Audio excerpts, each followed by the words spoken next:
नामस्मरण करताना किंवा जप करताना आसन असावं का?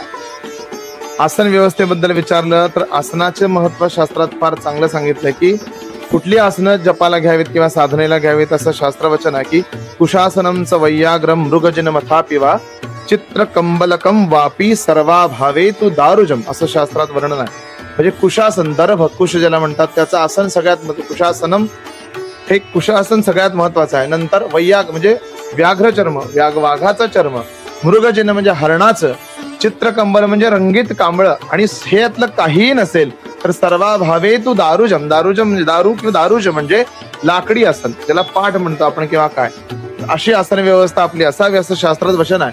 कुशासन घेतल्यानं ब्रह्मलोकाची प्राप्ती होते. कुशासने ब्रह्मलोक मोक्ष प्राप्ती वैयाग्र चर्मणी मोक्ष प्राप्ती आपल्याला वैयाग्र चर्म म्हणजे व्याघ्राचं चर्म घेतल्यानं होते.